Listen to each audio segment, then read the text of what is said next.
Well, I want to thank you all for coming tonight and taking a night of your evening to learn more about Senate Bill 762. How many people were at our first meeting? Wow, really? Appreciate that, you guys. How about the second meeting? Well, this is the third meeting in Grants Pass. There's been 2 meetings in Medford. There's another one coming up on the 3rd at the Jackson County Library, 7 o'clock. All of you that can make that. We're here to update on certain timelines and certain administrative rules that are coming down on Senate Bill 762. I'm Ron Smith. I'm here to host this, to educate the public. That's why we're here. We want to educate people so we can push back against this legislation, which I see as an attack on private property rights. But before we get started, I want to do the most important thing we can do. We all stand and join me in prayer.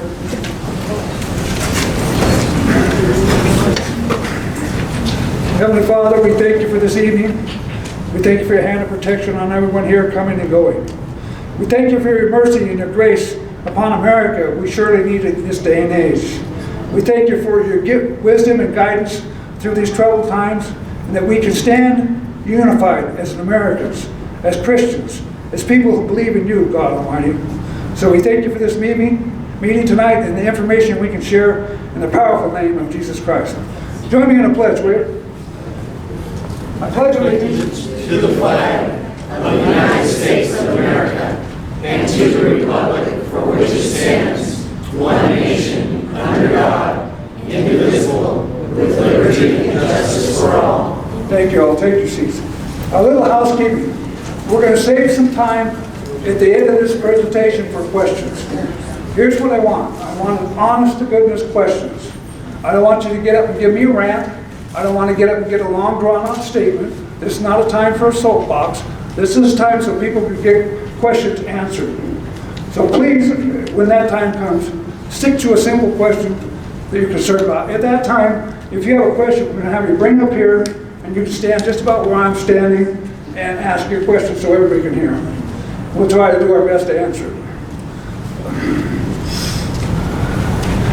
This legislation was intended and started out as a means of reducing wildfires caused by power lines.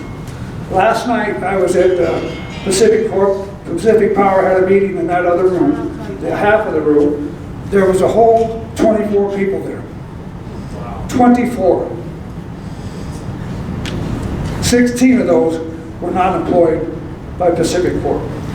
So with their 16 citizens, 16 concerned citizens showed up for that. We've got to do better, folks. What we're talking about tonight is your involvement, your actions, you taking control. You have to comment. You have to do emails. You have to do postcards.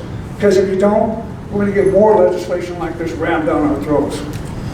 There's a process, and you got a sheet. If you came in the door, how many people got a sheet of paper?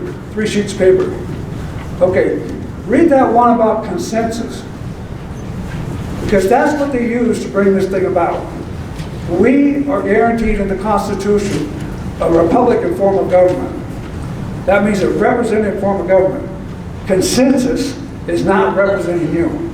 It's representing a preconceived goal and idea. The conclusion is already a done deal. They're just looking for enough people to have consensus. So anyway, I'll read that and understand that, because that is a problem. So, let me go to the next slide. Government is instituted. Can you shrink that down just a minute? We can't get it go any smaller. Okay. Governments are instituted to protect property of every sort.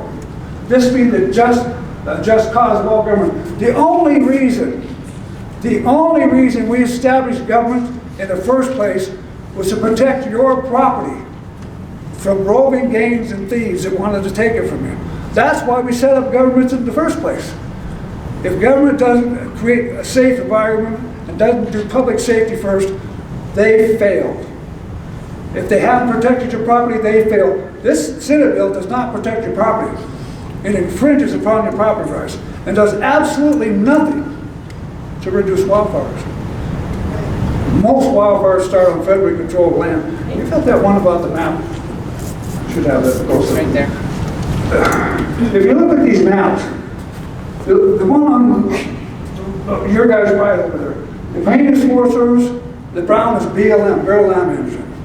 Now you look over here on this map, this is Oregon's map. They're going to draw a new one. We're going to talk about that tonight. But they exactly coincide with federally controlled lands.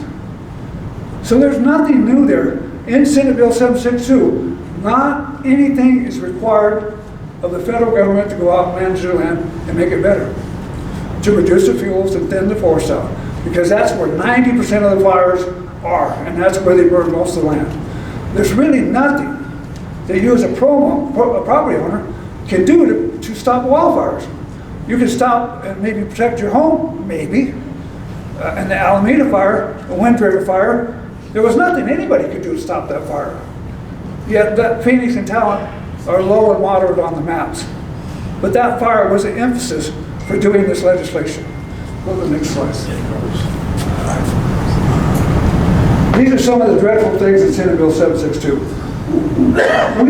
We don't know. I asked a question in the Pacific Court question in Pacific Court, public PPNL, the power companies. I asked them last night. So there's all these wonderful things you're doing, computerized weather stations, maintaining their power lines, hardening all of their systems, and I could just see the hundreds of millions of dollars rolling into that. So I asked the question, can you tell me how much this is going to increase our power bills? Crickets, not one word. So I said, okay, can you tell me a percentage, 5, 10, 15% increase? Again, crickets. They didn't want to answer that question, nor did they breathe one word about Senate Bill 762. Yet that's what's driving everything they're doing. They're being mandated to the state, increasing their cost of operation is going to equate to higher power bills to you. We don't know what ODF is going to do with their cost for fire protection on their property. Before this bill, it was limited to $25. Now we have no clue, and that becomes a tax lien on your property. That's just some of the things. We're going to go through all of these things. The map's been pulled. Go to the next slide. Thomas Jefferson, one of my favorite founding fathers. Read this statement and take it to heart. If a nation expects to be ignorant and free in a state of civilization, it expects what never has been or never will be. We got to educate ourselves. I educated myself, and I can share what I've learned, but you ultimately have to educate yourself. Ultimately, you have to educate yourself. We'll hit the next slide. The prize for freedom is eternal vigilance. We can never let government go without watching them. You have to watch them. You have to get involved. You have to be part of the solution, not part of the problem. I look around the room. Our kids and our grandkids are not going to save America. Grandma and grandpa are going to save America. And it's taken action tonight. This is all about doing more phone calls, more letters, more emails. And we have postcards back there. How many guys got a postcard coming in? Would you fill those out the way you like and sign them and give them back to the girls? We have hundreds and hundreds of those ready to go.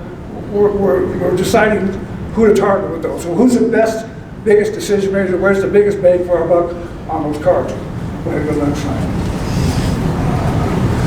All charity needs to gain a foothold is for people of good conscience to remain silent. That's what we've done too long. We can no longer be silent. Silence is consent. If they put something on you and you're completely quiet about it, you've just consented to being okay. So we can't be silent. We have to comment. We have to speak up. We have to get involved. So we started a webpage, and I'll go into that more later on. We're going to show you guys this. This is what we have to do. Last meeting I talked about 6 options. The very last option on that list is an initiative petition that will require 111,000 good signatures. I'm figuring about 130,000 to make it fly. So if that be the case, if that's where we end up with this, if it doesn't end up in court, which it could be, then that's what the webpage is all about. to make this thing, this effort, this movement, to push back and undo 762. That's what the webpage is all about. So we're going to go through some updates now. I'm going to give Bob the floor, and he's going to give us some of the updates on what's going on. Just turn around for 1 second. Oh, I don't have this down because I just got that last night. You can get this online. This is where you can make comments to PP&L. Okay, we hear they're wanting a 15% rate increase on their at a time when we have some of the highest gas prices ever, in a time when we have 41% inflation, 41-year high inflation, and now our state government's going to burden us with these additional taxes, additional fees, and all these mandates after COVID. Who are they representing? Anyway, here's Bob to go through some of the updates, and there's things that are changing, fluid in this. So one thing that's not changing, they're not undoing it. We have to undo 762. Thank you, Ron. Bob Hart, recently retired land use consultant. I've been dealing with this kind of stuff for the last 50 years. Part of it from the inside and part of it from the outside. So it's a whole new language and it's hard to understand everything. So I'm going to try and break things down so you see what's going on. This is a quick summary. This bill was adopted in July of 2021 when COVID was the big concern. So there wasn't a lot of information of what was going on. The public awareness only happened after we got a letter. The letter being from ODF saying you're in wild or high or extreme fire risk. So that was when the public first became aware of this. There was supposed to be a meeting here in Grass Pass. It got canceled the day of that meeting, saying that there was threats to state personnel and it wasn't safe to hold the meeting. I don't believe it.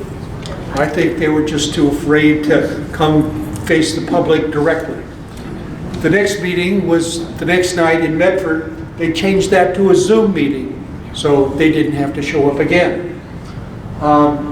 At that Zoom meeting we had, with 1 day's notice, 1,200 people show up on that meeting, and 600 people wanted to testify.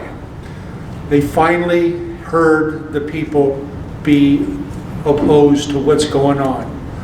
People were irate, they were angry.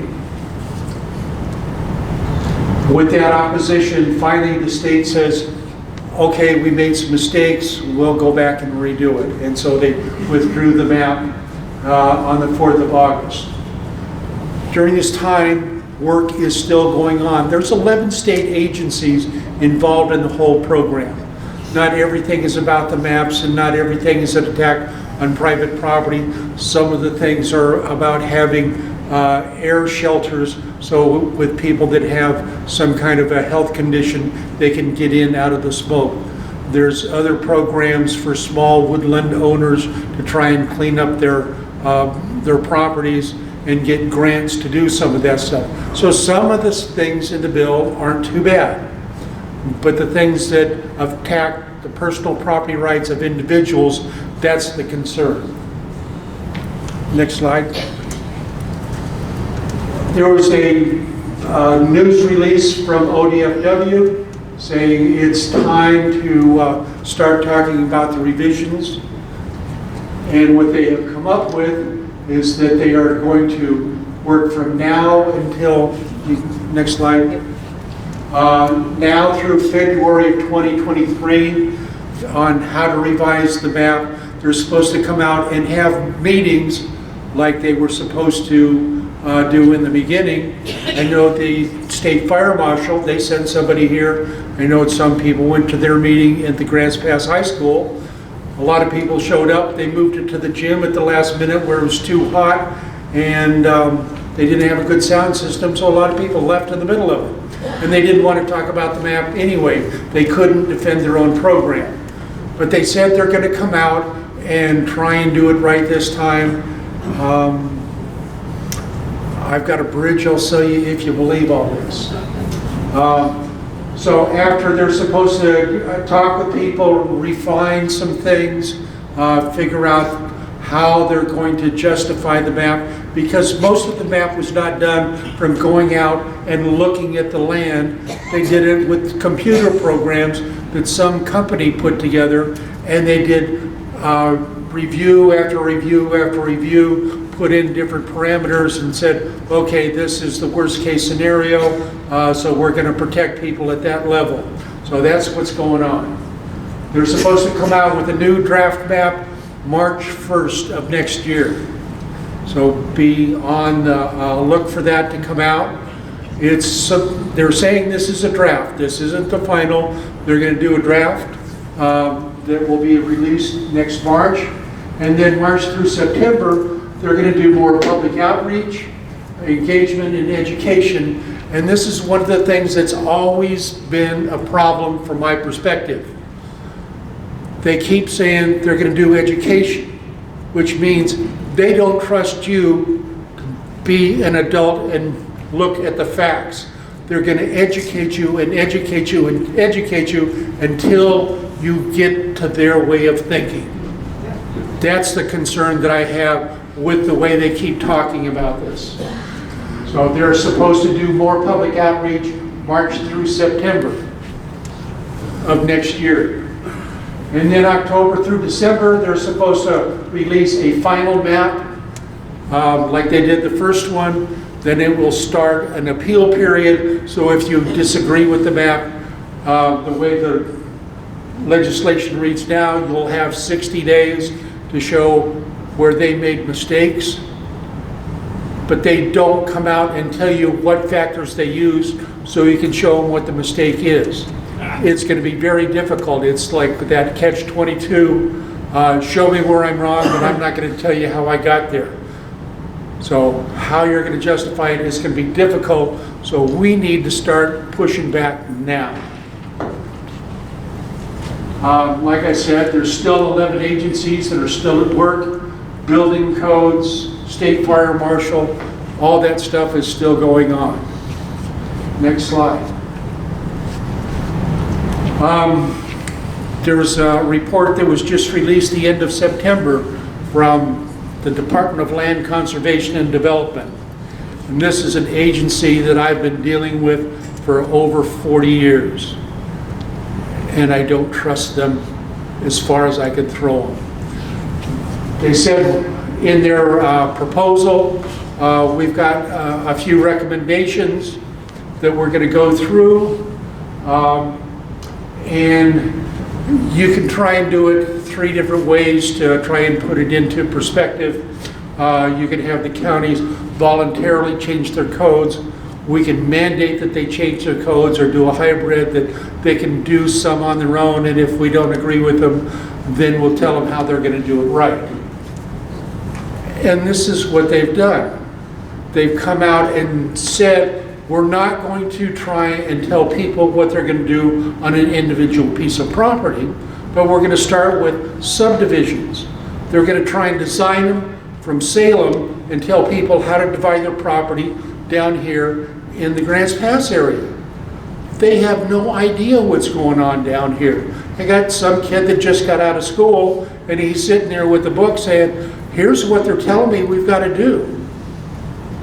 And then if you don't do it their way, then they appeal it, or just take it to the Land Use Board of Appeals, which is like a court. I call it the kangaroo court.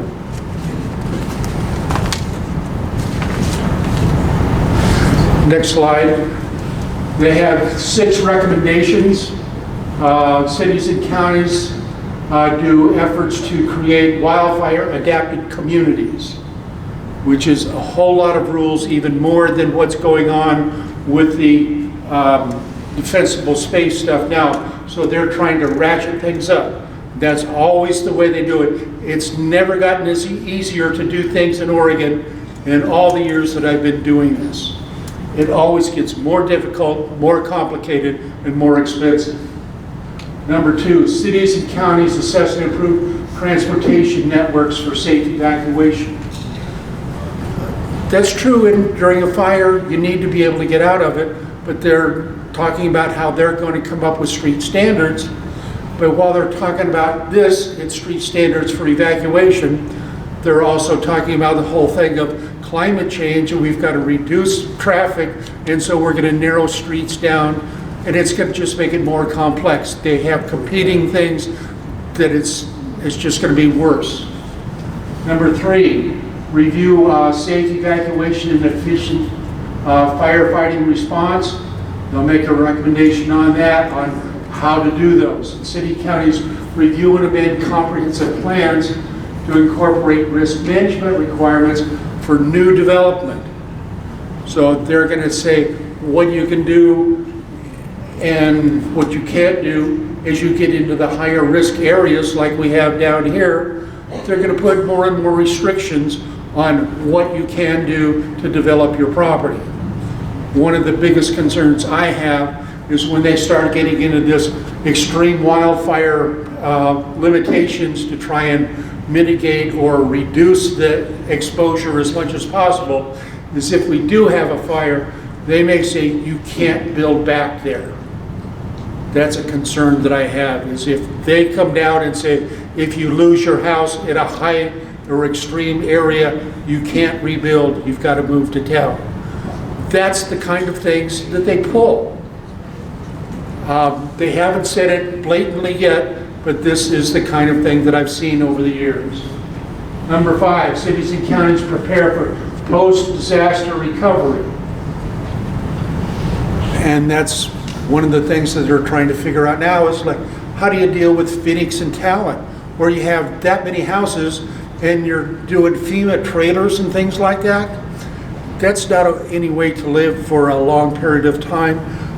I don't trust them to try and come up with a disaster plan that will work. And 6, come up with wildfire protection plan. It's a long diatribe on you've got to come up with more rules. That's their game plan. Next slide. So, like I said, the first approach is, oh, counties, cities, you can voluntarily do that. You kind of make up what you think works right, but they've got the stamp of approval for everything on any comprehensive plan change or any kind of a code change. If they don't think it's enough, they'll just deny it until you go back to the drawing board. So that voluntary isn't very voluntary. Number 2, a mandatory approach that begins with that agency rulemaking, followed by compliance checks and enforcement. And 3rd, a hybrid approach that begins with voluntary innovation and then check-in and assessments followed by mandatory measures. And that's what it's going to run down to, is the state knows better than you do how your property needs to be developed. That's LCDC. They just came out with a report and they said they're going to be looking to the legislature to develop new laws in this coming legislative session to try and put some of that into place. There's a Wildfire Program Advisory Council. They meet monthly and they report directly to the governor and the legislature on progress of 762. They review all the agency progress, come up with an independent recommendation for action, and each meeting there is a place for public input. I've written letters to them. My wife's going to read the letter that she wrote that was brought up specifically on how people feel about this legislation. We've had a request for people to start putting pressure here. They meet monthly. This last month with their meeting, they had 3 people make comment out of the whole state of Oregon. This is one of the places that we can have an impact if we start pushing now.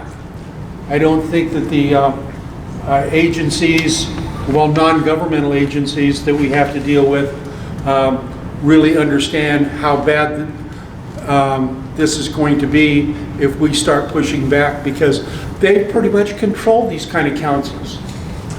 Next slide. And the council just released a report about their conclusions. If there's more education to the public and they have the attitude that the people just don't understand, and members of the council are appointed from stakeholder groups. And that's part of the standard practice that happens here in the state of Oregon. Instead of talking directly to the people, they'll appoint some groups that supposedly represent your interests. Here's a list of the people that are on those councils. Well, there is Home Builders Association, Forest Industries, and Property Owners Association, Small Woodland. But the other ones at the top of the list, 1,000 Friends of Oregon, the Nature Conservancy, Western Environmental Law Center, Sustainable Northwest. Every one of the councils that have input into this whole system have these people represented. The people need to start overwhelming them with their feelings about it instead of letting them just set the whole agenda. Next slide. What can we do? Because they just don't get it. They don't understand what the people really want or would be willing to tolerate. They think if they educate us enough, that we'll just come around to their way of thinking. They haven't asked us anything. They have never come out and asked you what you want to do to your property to make it safer. They always know better than you. That's the attitude that we get. In a little bit, my wife will read that letter. We get back on the agenda here of where we're at. One of the things that we talked about was this defensive space, which is the whole thing of clearing out vegetation around all the structures.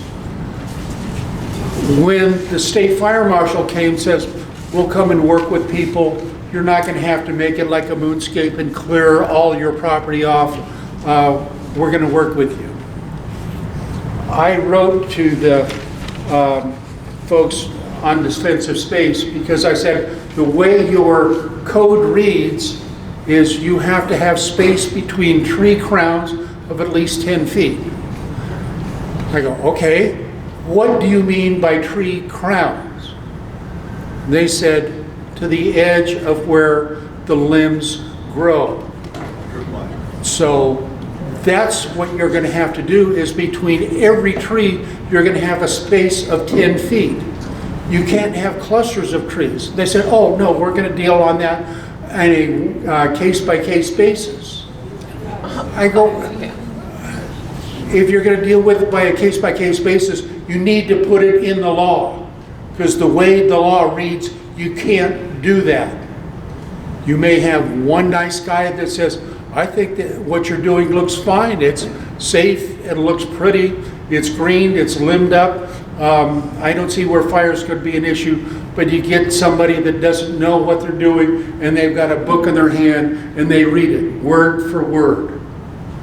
That's what's going to happen to some people. It's going to be unevenly addressed. What happens to you is not the same that's going to happen to your neighbor. It's going to be a problem. Next slide. This one? The next one? So my advice right now is to contact the agencies.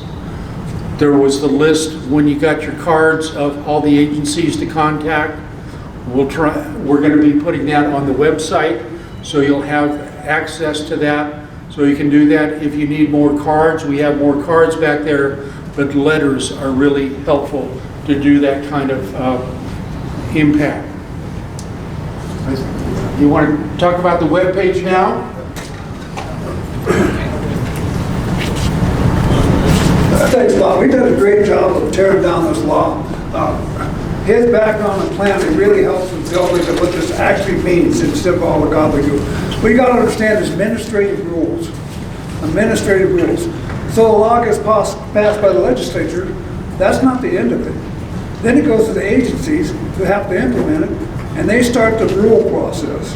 And this rule process, they enforce these rules just like this law. They're not law, they're rules. So this is our website. And like I said, this is just the beginning of it. This is just getting started. Just a ton of information on here for you. Every aspect of this bill is up here. We're also going to have on there, like Bob said, talking points that you can go on there and hopefully we just cut and paste those right into an email and send emails off to all these guys. There's going to be lists of the contacts. The paperwork that you got tonight will all be on this website. We want to have printable postcards. So you can print a postcard off of that and mail it in to those contacts lists. The idea here is to help other counties. Right now, as far as I know, Josephine and Jackson County are the two most active counties in the state. I know of no other large organizations. So we're starting a movement here. This is a movement, and it's going to be a pushback on saving our property rights. This is a direct threat to your property rights. How does the Nature Conservancy become a stakeholder in your private property? They're a worldwide environmental organization. Why do they have a stake in your property? Why should the 1,000 Friends of Oregon have a say-so and stake in your property? This is a serious problem. They do a much better job of commenting phone calls and emails than we do. We need to change that up. We need to fight back. We need to get as active as they are. That's why we're doing the webpage.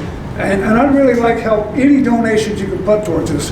This whole thing has been funded by donations. You paid for the rooms, I could help, have some help paying for this room and help finishing the website. The idea is that if we end up just these two counties, we're not going to have much of an impact. So, but if we get 13, 14, 25 counties involved, the state will listen. They will listen. Each one of our county commissioners maybe go talk to them, send them some emails about this, find out what they're doing about helping other counties get together.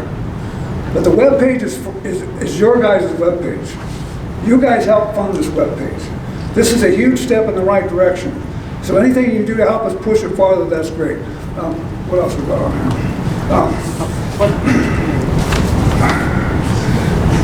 Can we talk about the meetings that we have a calendar on the website? Yeah, on there there's a calendar. Can you bring it up? Yes, that's We'll have a calendar posted. And what I'd like to see on this calendar someday is that Umatilla County, Baker County, Josephine County, all of these different counties have meetings going on all over, and that's what it's for. So you can just go to the webpage, punch on the calendar, and find out where things are happening. We would like to post meetings of agencies. Any of these, they're supposed to come out to the public in this new map and have public comments about it. Okay, and that's a time to really get involved. Something you want to say, Bob? This other mic works here. Let's get on number 2. Go to the other side. I can yell. I had kids. I've yelled lots of times. Take this. On the calendar, we also want to put on when agency deadlines are. So when they have their meetings, when can you submit comments? When are there concerns that you can put in for things that are going on? So we want to try and keep you informed of the entire program and where you can best fit in to fit your schedule and not miss anything. And then we have this here. We invited some elected officials. Their schedules are really hard to get these guys to schedule up at the same time. I would like to do something right now. We had this time scheduled for elected officials. We don't have any elected officials right now. But we'd like to have Jean come up and read her letter. Jean, you want to read your letter now? Okay. And then we'll play that video. We'll go to her letter. Yeah, this letter is to that council on the wildfire program that reports directly to the governor.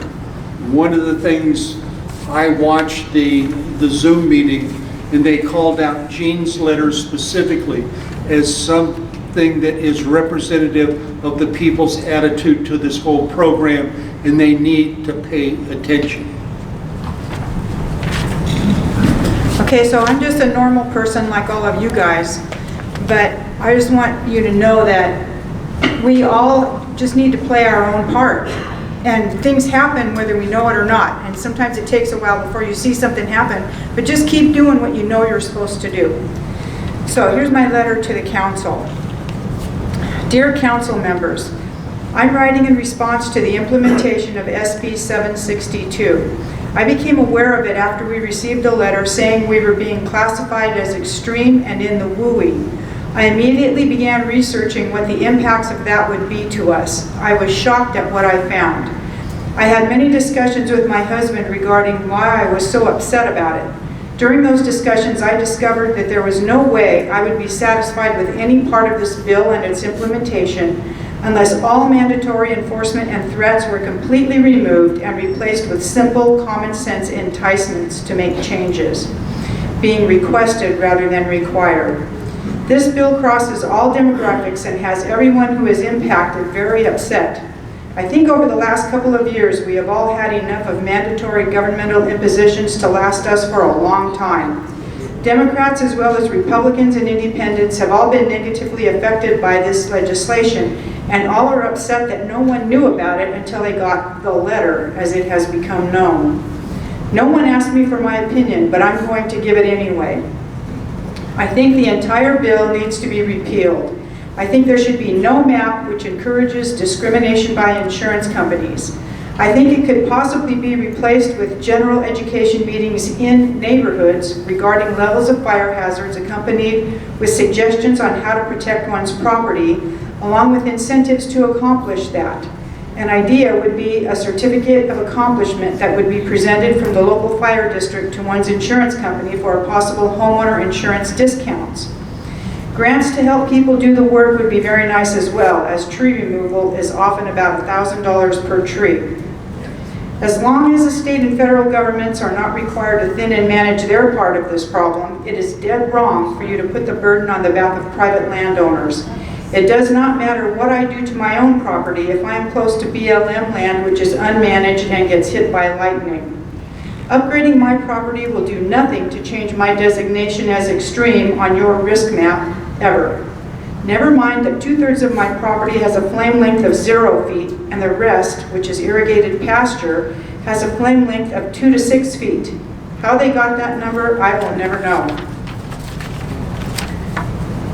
This entire exercise has been a waste of taxpayer money and is seen by taxpayers as government overreach and an effort to make rural living unaffordable and or impossible, forcing us to lose our homes and be forced into moving into the cities. If I wanted to live in the city, I would already live there. What if DLCD decides to create rules that prevent us from replacing our homes if they are lost in a fire? You have no idea how angry this thought makes people. I have been in a number of meetings regarding this, and I know I am not alone. You have ignited a fire under rural Oregon landowners by this unwanted legislation. I hope you don't get burned by it.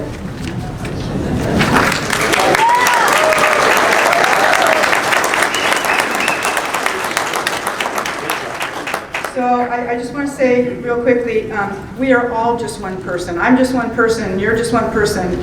In the back of the room, you're just one person, but you have a part to play. And you never know what's going to happen with it. And after I did this letter, I'm not sure how all it happened, but a magazine journalist got a hold of me wanting an interview. It's a magazine that covers the Western United States. So I'm usually a little bit nervous about that because I've seen them butcher things that my husband has said. But I thought I'd go ahead and talk about it because they really wanted to know why the pushback. So anyway, I'm sticking my neck out there. Who knows where it'll go?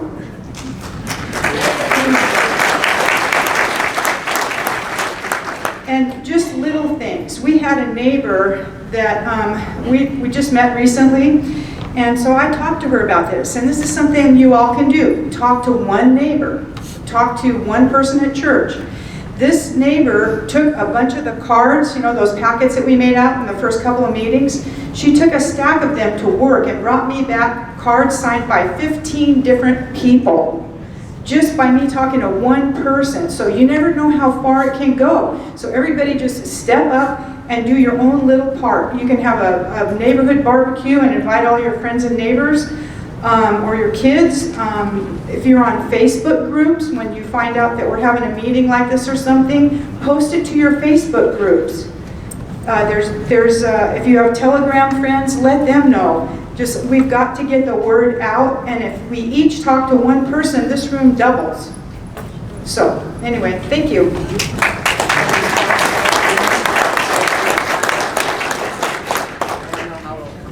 I don't know, is there a bond? You got something to speak to that?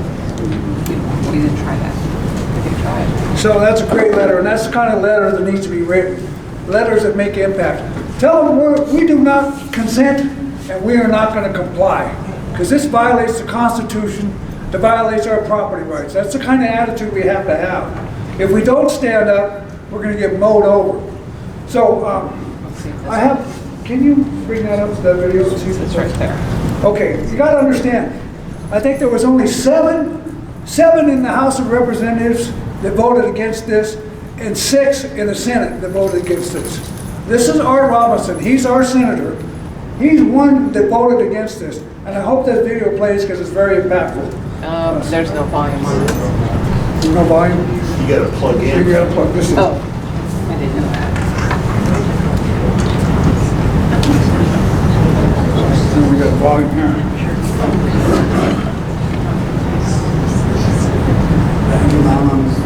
Yeah. For a second. Well, maybe we're not going to get to hear it. But you see, this thing was passed right in the middle of COVID. This is when they locked down the Capitol. People were not allowed to go in and listen to this debate on this. Arts, if you get a chance, you got the chamber right there. Get this video. We're going to put it up on the webpage. Art really drives home the point that, you know, we work all our lives. We build our lives and our family and our future around our private property. And here they are telling us that foreigners and people from New York have a stake in our property. Yeah. No, they don't. They don't. It's our property. All freedom. Without private property, there is no liberty, there is no freedom. America is unique in its property. No other country in the world has clear title to property like America. But it's under attack today. So we got to stand up. I want to ask now for anybody who wants to volunteer to help push this movement forward. We can't do it alone. So reach out to people in other counties. If you know somebody in another county, reach out to them, share the webpage with them. There's a place on there where we're going to collect people's information and contact information. Do your postcards, do your letters. We're making this as simple as we can for you to comment, and the reason for that is so we can overload these people with comments. So reach out to the people in the other counties, get your postcards if you don't have them, sign them, fill them out, give them back to us. We'd like to open up this for questions and answers right now. So somebody's got a question over there. Do you want to come up here? Here's what we prefer about questions.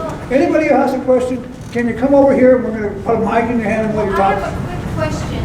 How many cards can I personally mail out? Well, no, that's not what we're doing. We want you to fill those cards out, give them back to us. We're going to collect Can I them. fill out myself 100 cards and give them to you? Absolutely. Okay. Well, it's better if there's different names on Right. it. Here's the way it works. We learned a long time ago. I could send a petition with 5,000 names on it. That counts as one comment. Or I could send 5,000 postcards. That counts as 5,000 comments because they're each individually signed. So that's why we're doing postcards. So everybody sign your postcards. An address doesn't have to be, unless you want an answer back. Sign the postcards, give them back to us because we're going to send those to the decision makers. And I had one more comment. Tuesday night, Jeff Golden conducted a town hall meeting in Jacksonville.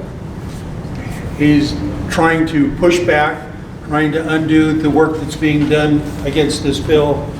And the one thing he said, because somebody said, this is such a big thing, why don't we put it to a vote of the people? He says it's too important. He would not want to refer it to the people. He doesn't want to slow it down. He says we'll make some small course corrections, but this is going to keep going forward. Well, if you know anybody in the Ashland area, one of the things you can do is try and get Jeff Golden unelected, because he's running for re-election right now. We'll try and put this letter from Jeff Golden on the website so you can see his responses and what we're going to try and do to counteract it. So, I'm not sure we're going to do another meeting. We're going to promote the website. Remember, Untitled 762 is going to get better and better, and we're going to push this website all around the state. Now, if you guys want to have another meeting, you all have my phone number you got on the flyer. Give me a call and tell me you want to do that. Is Lily Morgan for this bill? First, this is an opinion. This is an opinion. Has Lily Morgan been on the job that day because she was absent? I fully believe she would have voted yes. She's actually writing legislation against it. Now, wait a second. She told me. This was passed, I know, this was passed in 2021. It was passed in 2021. Okay. What local official told you this was coming? None. And Lily Morgan. Why? Why didn't any of our elected officials warn us this dreadful attack on our property was coming? Why didn't they? Remember, Bought and paid for. That's what. only 7 in the House of Representatives voted no, and only 6 in the Senate voted no. That means a whole lot of Republicans voted yes. They need to know about it. You can go online and find their vote count. Why don't you write them all a letter? Christine Drazen, our candidate for governor, voted yes. But now, after she's had enough time to talk to people, she's had a change in heart. She wants to undo it. So remember, undo 762. That page is going to be pushed around the state, and it's going to get better and better. So if you want to help, some of you guys, do you have anything else to say about it? Okay. Remember, there's a meeting in Memphis, the 3rd. the 3rd of November. 7 o'clock downtown, Jackson County Library. Effort. So if I can, I'd like some help put the chairs back up on the racks. Thank you.